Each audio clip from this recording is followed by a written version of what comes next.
नमस्कार, उत्तराखंड बुलेटिन में आप सभी का बहुत स्वागत है। आपके साथ मैं हूं नलिनी पांडे। मुख्यमंत्री पुष्कर सिंह धामी का ताबड़तोड़ चुनाव प्रचार जारी है। उत्तरकाशी के चिन्याली सौड़ में सीएम पुष्कर सिंह धामी ने रोड शो निकाला और जनसभा को संबोधित किया। इस दौरान उनके साथ टिहरी से प्रत्याशी माला राज लक्ष्मी शाह भी मौजूद रहीं। बीजेपी कार्यकर्ताओं ने सीएम धामी का स्वागत बड़े उत्साह के साथ किया। सीएम धामी ने केंद्र सरकार की उपलब्धि और भारत के विरोध में बढ़ते कद को जनता के सामने रखा। उन्होंने बीजेपी प्रत्याशी को भारी मतों से जिताने की अपील भी की।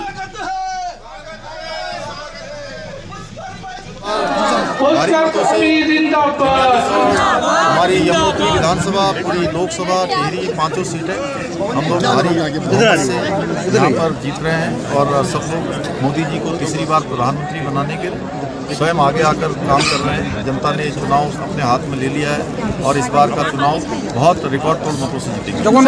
बहुत अच्छा बात हो रहा है, बहुत अच्छा, सब लोग का जोश बहुत है और आदरणीय मोदी जी के तरह से सभी लोग और महिला शक्ति भी आगे हैं, सभी लोग आगे हैं। हम टिहरी से सभी लोग मोदी जी को आगे करेंगे।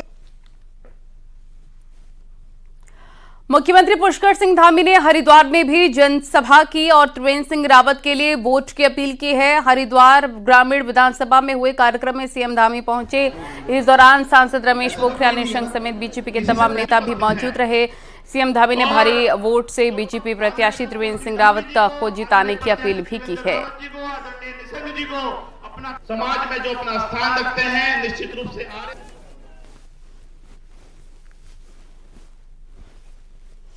और इससे पहले सीएम धामी ने पौड़ी के धूमाकोट में चुनावी जनसभा को संबोधित किया और पौड़ी गढ़वाल से बीजेपी उम्मीदवार अनिल बलूनी के लिए जनता से वोट की अपील की है।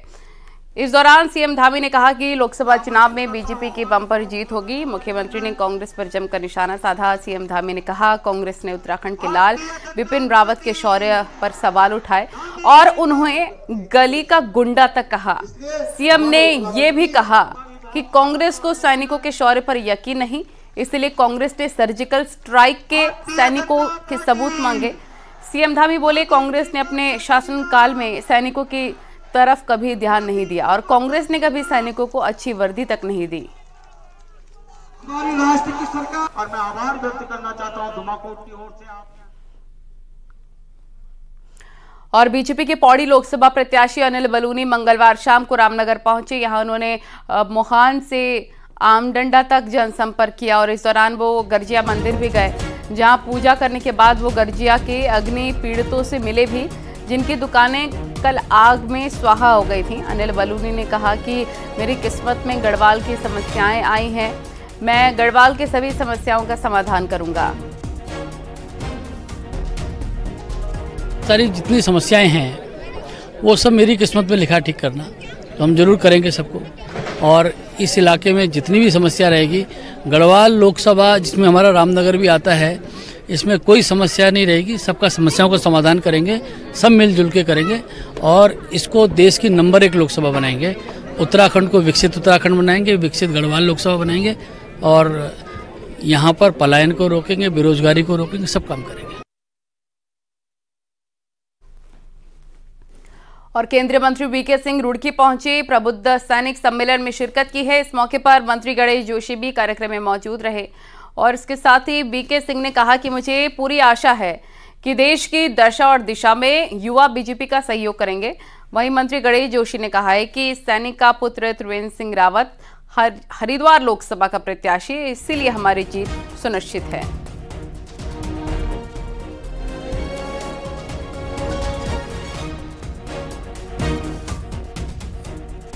अच्छा यहाँ पर बंदोबस्त था, बहुत अच्छा सम्मेलन था, बहुत उसमें युवा थे और मुझे पूरी आशा है कि ये सब लोग देश की जो दिशा और दशा अगले 5 साल में बनेगी, उसके अंदर ये पूरा योगदान देंगे।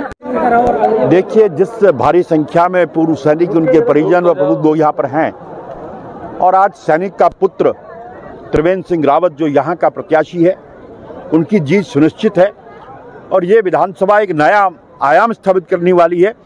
पिछली बार के से जीत का अंतर दूने होने वाला है, ये दृश्य मुझे यहाँ पर दिखाई दे रहा है।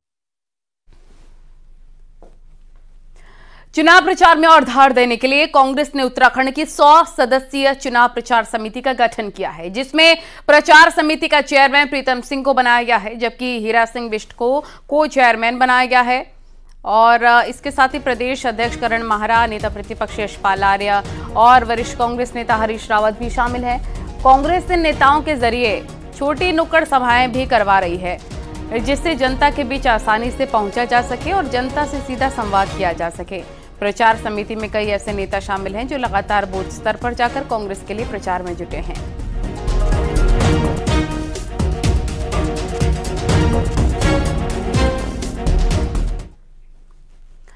विपक्षी दलों के नेताओं की पार्टी में एक के बाद एक ज्वाइनिंग, कहीं बीजेपी में बैकफायर की वजह न बन जाए। बीजेपी नेताओं को अब ये चिंता सताने लग गई है, इसलिए अब मुख्यमंत्री को खुद प्रदेश अध्यक्ष को ये बात कहनी पड़ी है कि पार्टी में ज्वाइनिंग के लिए एक क्राइटेरिया बनाया जाए। देखिए रिपोर्ट।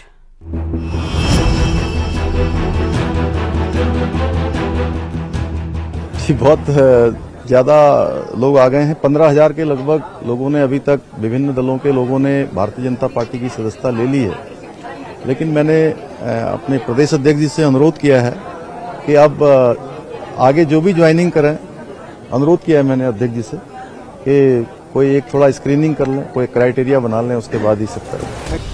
मुख्यमंत्री पुष्कर सिंह धामी ने ये बात सोमवार को ऋषिकेश में कही।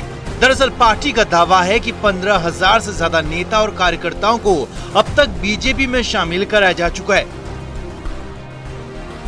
लेकिन सिक्के का दूसरा पहलू ये है कि इससे बीजेपी के खुद के कुनबे में माहौल खराब होने लगा है। बद्रीनाथ में कांग्रेस विधायक राजेंद्र भंडारी को पार्टी में लाने से नाराज कर्णप्रयाग विधानसभा प्रभारी नवल भट्ट पहले ही पार्टी छोड़ चुके हैं। उत्तरकाशी में चिन्यालीसौड़ के मंडल उपाध्यक्ष मनोज कोहली, नौगांव में मंडल महामंत्री सत्येंद्र राणा भी बीजेपी से इस्तीफा दे चुके हैं।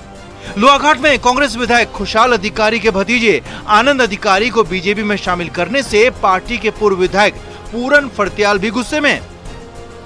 फर्त्याल ने तो यहां तक आरोप लगा दिया कि आनंद अधिकारी की ज्वाइनिंग के बदले कोई बड़ी डील हुई है। एक जिम्मेदार राजनीतिक दल है, उसके कार्यकर्ता एक जिम्मेदार कार्यकर्ता के रूप में काम कर रहे हैं और मैं समझता हूं कि हमारा जो भी कार्यकर्ता है वो समर्पित है, निष्ठावान है और देश के लिए समर्पित है। ताबड़तोड़ ज्वाइनिंग से बीजेपी में अब कांग्रेस से आए नेताओं कार्यकर्ताओं की भरमार हो चुकी है। लोकसभा चुनाव के बाद पार्टी को प्रदेश में निकाय और पंचायत चुनाव में भी जाना है। पार्टी में एक वर्ग को लगता है कि इन छोटे चुनाव में बीजेपी के कैडर कार्यकर्ताओं और नए नए भाजपाई बने नेताओं में टकराव की स्थिति बन सकती है, जिसे मैनेज कर पाना तब पार्टी नेतृत्व के लिए आसान नहीं होगा। देहरादून से न्यूज 18 के लिए सुनील नवप्रभात की रिपोर्ट।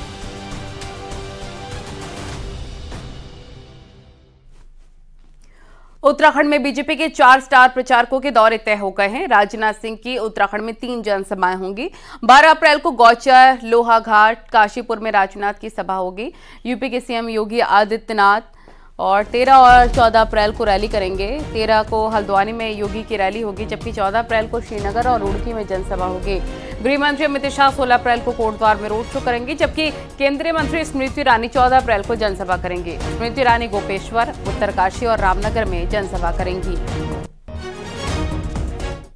इसी के साथ में उत्तर प्रदेश के मुख्यमंत्री आदरणीय योगी आदित्यनाथ जी 13 अप्रैल को हल्द्वानी में एक बड़ी जनसभा को संबोधित करेंगे और 14 अप्रैल को गढ़वाल लोकसभा में श्रीनगर में और उसके बाद हरिद्वार लोकसभा में रुड़की में। कांग्रेस के स्टार प्रचारकों के प्रोग्राम तय होने शुरू हो चुके हैं। प्रियंका गांधी 13 अप्रैल को रुड़की और रामनगर में प्रचार करेंगी, तो मल्लिकार्जुन खड़गे को अल्मोड़ा और राहुल गांधी को देहरादून और हल्द्वानी में लाने की तैयारी है। रिपोर्ट देखिए।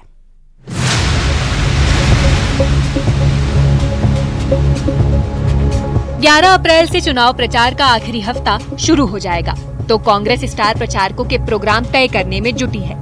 पैसे के साथ कांग्रेस में स्टार प्रचारकों की भी कमी है, तो स्टार प्रचारक के नाम पर राहुल गांधी, प्रियंका गांधी और मल्लिकार्जुन खड़गे से ज्यादा ऑप्शंस भी नहीं है। उसमें भी अब तक सिर्फ 13 अप्रैल को प्रियंका गांधी का प्रोग्राम फाइनल हो पाया है। 13 अप्रैल शनिवार को प्रियंका गांधी की पहली रैली पौड़ी लोकसभा के रामनगर में होगी, तो दूसरी रैली हरिद्वार लोकसभा क्षेत्र के रुड़की में होगी। कांग्रेस को उम्मीद है कि प्रियंका गांधी के आने से चुनावी माहौल गर्माएगा। स्वाभाविक बात है, प्रियंका गांधी जी आ रही हैं तो जब वो अपनी बात कहेंगे तो उसका एक इम्पैक्ट जो है आम जन में जाएगा। आज हालात जो हैं, जो परिस्थितियां हैं, उन परिस्थितियों को जब हम देखते हैं तो मैं कह सकता हूं कि उन परिस्थितियों को देखते हुए आम जन भी इस बात को महसूस करता है कि भारतीय जनता पार्टी सिर्फ जुमलेबाजी करती है, जो वादे करती है उसे पूरा नहीं करती है। प्रियंका गांधी के साथ कांग्रेस राहुल गांधी और राष्ट्रीय अध्यक्ष मल्लिकार्जुन खड़गे का प्रोग्राम तैयार करने में जुटी है। कांग्रेस पार्टी देहरादून और हल्द्वानी में राहुल गांधी की रैली प्लान कर रही है, जबकि 9 अप्रैल को हरिद्वार में होने वाली राहुल गांधी की रैली पहले कैंसिल हो चुकी है। तो अल्मोड़ा से उम्मीदवार प्रदीप टम्टा रिजर्व सीट पर दलित नेता के तौर पर राष्ट्रीय अध्यक्ष मल्लिकार्जुन खड़गे की रैली चाहते हैं। खड़गे जी का प्रयास हो रहा है कि अल्मोड़ा प्रदीप टम्टा जी का अनुरोध है उनको वहाँ, और राहुल जी के लिए हम चाह रहे कि एक नैनीताल या देहरादून में राहुल जी का कार्यक्रम हमको मिल जाए, क्योंकि 9 तारीख को कार्यक्रम था, वो अपरिहार्य कारणों से स्थगित करना पड़ा। कांग्रेस पार्टी के पास स्टार प्रचारकों के लिमिटेड ऑप्शंस हैं और प्रियंका और राहुल गांधी के अलावा पार्टी और नेताओं के पास चॉइस नजर नहीं आती। ऐसे में प्रचार के आखिरी हफ्ते में यही 2 चेहरे कांग्रेस का चुनाव प्रचार आगे बढ़ाते नजर आने वाले हैं। दीपांकर भट्ट, न्यूज़ 18 देहरादून।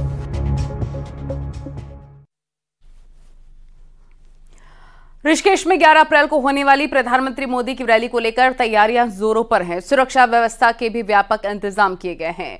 एसपीजी ने कार्यक्रम स्थल पर मोर्चा संभाल लिया और पुलिस भी अभी से चप्पे चप्पे पर तैनात हो गई है। देहरादून के डीएम और एसएसपी ने आज कार्यालय स्थल का निरीक्षण किया, सुरक्षा व्यवस्था का जायजा लिया। पूरा कार्यक्रम सीसीटीवी कैमरों से लैस है और प्रत्येक वीआईपी और आम लोगों को मेटल डिटेक्टर से होकर कार्यक्रम स्थल पर भेजा जाएगा।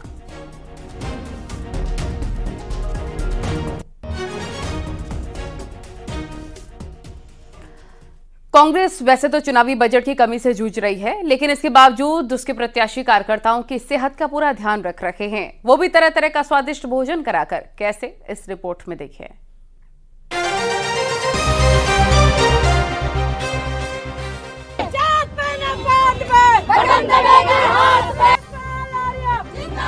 नैनीताल उधम सिंह नगर के ये कांग्रेस कार्यकर्ता अपने प्रत्याशी प्रकाश जोशी की जीत के लिए दिन रात मेहनत कर रहे हैं। इनकी मेहनत में कोई कमी आड़े ना आए, इसलिए कांग्रेस के प्रत्याशी भी अपने कार्यकर्ताओं की सेहत का भरपूर ध्यान रख रहे हैं। कांग्रेस प्रत्याशी के घर सुबह के नाश्ते से लेकर दोपहर और रात के खाने तक की सारी व्यवस्थाएं हैं, जिसके लिए उनके घर पर छोटा सा किचन सजा हुआ है। और नेताजी का किचन तो बहुत बढ़िया है, पर रोज में नए नए प्रकार की डिश बनती है और अलग अलग रोज लोग आते रहते हैं। कम से कम 50 से 100 लोग रोज के आते हैं और अलग अलग रोज डिश बनती रहती है। कभी छोले हो गए, कभी मशरूम हो गई, कभी मटर हो गई, कभी पनीर हो गई। कि ये लोकसभा का बड़ा चुनाव है और कार्यकर्ता सुबह निकल रहा है फील्ड में, तो काफ़ी दिन भर उसे घूमना पड़ता है, तो सुबह नाश्ता करके निकलता है। और जो भी कार्यकर्ता अगर कहीं थका थका आया तो हम लोगों ने थोड़ा बहुत व्यवस्था उन लोगों के की है कि वो घर ना जाना पड़े उन्हें। जाहिर है भूखे पेट तो भक्त भी भगवान के भजन नहीं कर सकता, लिहाजा कांग्रेस प्रत्याशी को ये बात भली भांति मालूम है। तौर पे चुनाव है, हमारे घर में हमारे बहुत से रिश्तेदार, बहुत से साथी, बहुत दूसरे राज्यों से हमारे मित्र लोग यहाँ पर मुझे मदद करने के लिए, प्रदेश से भी बहुत सारे मित्र लोग आ रहे हैं। जब कोई आएगा रात को लेट तक बैठे, हम लोग रणनीतियाँ बना रहे हैं, बातचीत करते हैं, तो खाना तो खाएंगे ना, बिना खाना खाए क्या काम हो सकता। कार्यकर्ताओं की एनर्जी ही हर राजनीतिक दल की ताकत होती है। चुनावी मौसम में इस एनर्जी को बरकरार रखना भी पार्टियों के लिए एक बड़ी चुनौती है।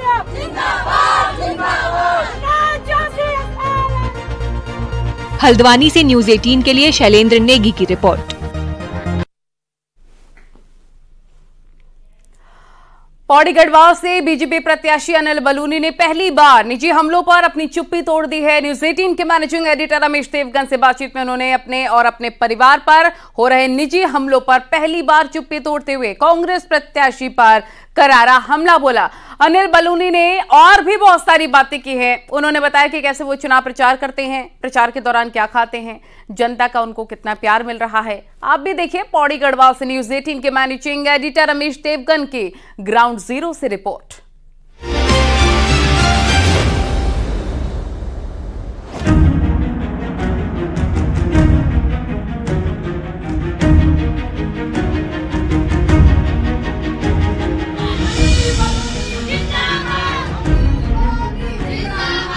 गढ़वाल से भाई अनिल बलूनी जी उत्तराखंड, ये कमल दिल्ली पहुंचाए।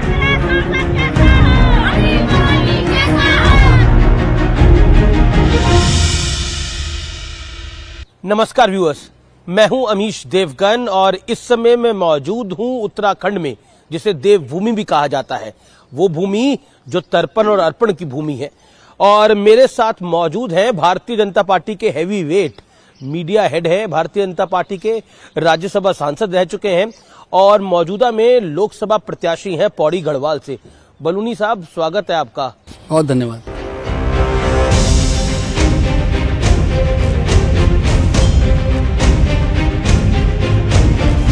क्या आपको लगता है ये बीजेपी का ओवर कॉन्फिडेंस है जो देश भर में गृह मंत्री अमित शाह, प्रधानमंत्री मोदी या आपके राष्ट्रीय अध्यक्ष जेपी नड्डा 400 सीटों पार की बात कर रहे हैं?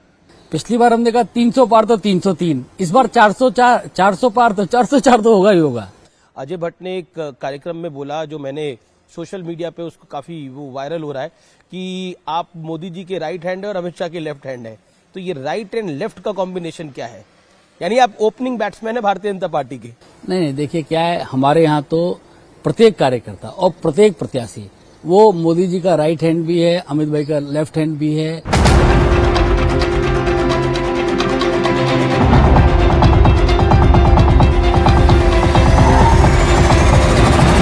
दिखाना चाहूंगा, देखिए ये कितनी पतली डगर है जहां से हम निकल रहे हैं।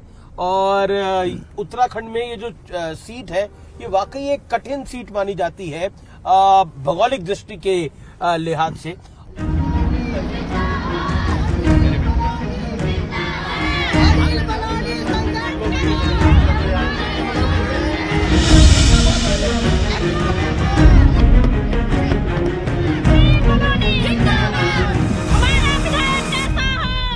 आज का पूरा दिन हम बिता रहे हैं ग्राउंड जीरो पे, और ग्राउंड जीरो में हम मौजूद हैं उत्तराखंड की पौड़ी गढ़वाल लोकसभा सीट पर, और समझने की कोशिश कर रहे हैं कि जो नरेंद्र मोदी फैक्टर है वो कितना ग्राउंड पर है।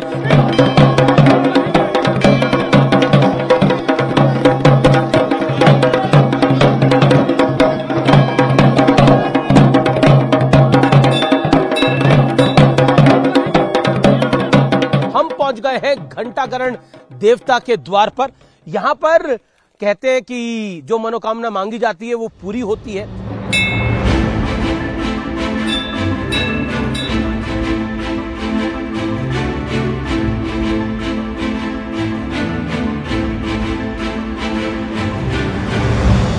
तो बलूनी जी, ये गांव वालों के इष्ट देवता का मंदिर है जहां पर अब इस समय हम खड़े हैं, लेकिन क्योंकि मंदिर की बात हो रही है और हम मंदिर में खड़े हैं, तो राम मंदिर को लेकर भी जबरदस्त राजनीति हुई और आरोप लगाया गया कि बीजेपी अपने हिसाब से उसको कर रही है। लेकिन प्रधानमंत्री मोदी ने बोला कि कांग्रेस मंदिर दर्शन करने के लिए तो नहीं पहुंची, और जो पहुंचे उनको भी बाहर निकाल दिया पार्टी से। ये विषय है ही कि राम मंदिर में नहीं जाना, राम मंदिर का विरोध करना, ये सारा विषय लोगों के दिमाग में पूरी तरह से है। और ये कांग्रेस को सोचना चाहिए था, इस तरह की चीज लोगों की भावनाओं को ठेस नहीं पहुंचानी चाहिए। अध्यात्म राजनीति में भी जरूरी होता है, क्योंकि यहाँ पर तो बड़ी सारी बयानबाजी होती है। मैं अभी सुन रहा था थोड़ी देर पहले, कुछ दिन पहले, आपके जो प्रतिद्वंदी हैं वो आपके परिवार के ऊपर पर्सनल अटैक कर रहे हैं। मतलब ये अभूतपूर्व है अपने आप में। क्या आप कहना चाहते हैं इसके ऊपर? देखिए, जब किसी के पास कुछ होता नहीं है तो वो इस तरह की हरकतें करता है, गाली गलौज करते हैं, अनाप शनाप की बातें करते हैं, परिवार के ऊपर, बच्चों के ऊपर बातें करते हैं, क्योंकि उनके पास कुछ है नहीं। गुस्सा नहीं आता आपको? नहीं, गुस्सा नहीं आता है। आप ये बताइए, उनके पास कुछ है नहीं, वो चाहते हैं कि हम विकास की बात ना करें, हम तू मैं करें।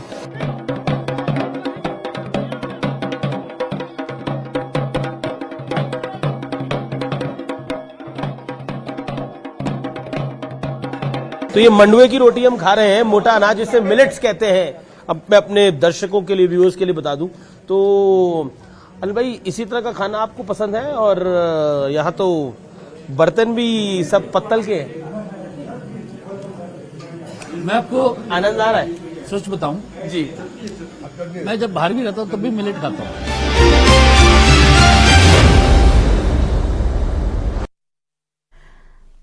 तो पौड़ी गढ़वाल सीट पर न्यूज 18 के मैनेजिंग एडिटर अमीश देवगन के ग्राउंड जीरो से पूरे रिपोर्ट और अनिल बलूनी के साथ एक्सक्लूसिव इंटरव्यू आप जरूर देखिएगा रात 10:30 बजे।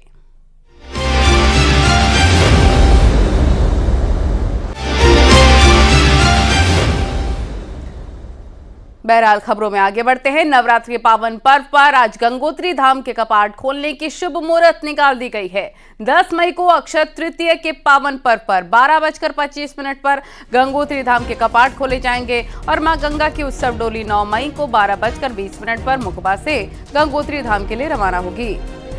बता दें, पुरोहितों ने पूजा अर्चना कर विधि विधान के साथ गंगोत्री धाम कपाट खोलने का शुभ मुहूर्त निकाला और चारधाम यात्रा शुरू होने तक इस साल गंगोत्री धाम बड़ी संख्या में श्रद्धालुओं की आने की यहां पर उम्मीद है।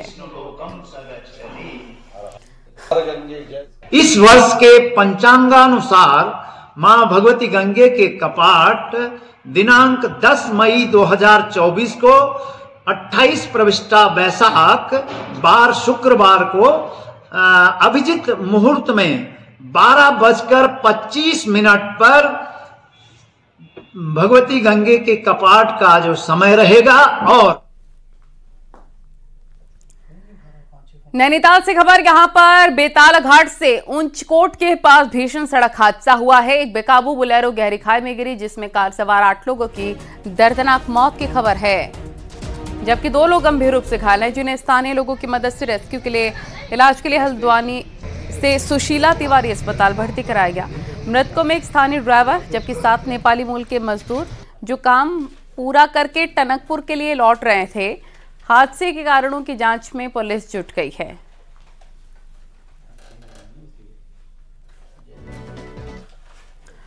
उधम सिंह नगर के नानक मत्ता में बाबा तरसेम सिंह की हत्या के मामले में डीजीपी ने बड़ा खुलासा किया है। 28 मार्च को हुई हत्या को लेकर डीजीपी ने दावा किया कि इस हत्या में लॉरेंस बिश्नोई और गोल्डी बराड़ का भी नाम आ रहा है।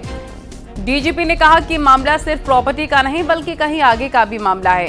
मर्डर केस के हमलावर का हरिद्वार में एनकाउंटर होने के बाद डीजीपी ने कहा जल्दी ही इस पर और बड़े खुलासे किए जाएंगे।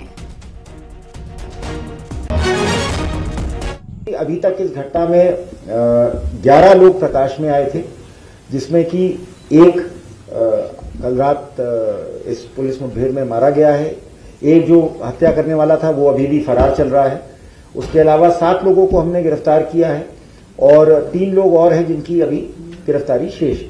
क्योंकि पंजाब जो है हमारा, वहां पे कबूतरबाजी, ड्रग्स, साथ साथ ये जो 2-3 बड़े गैंग वहां पे ऑपरेट कर रहे हैं, गोल्डी बराड़, लॉरेंस बिश्नोई वगैरह। तो इस प्रकार की अलग अलग चीजें हैं जिनका इस घटना से लिंक हो सकता है। अभी मैं उसके बारे में कुछ ठोस कहना नहीं चाहूंगा। खबरें जारी हैं, यहां रुकना होगा एक छोटे से ब्रेक के लिए।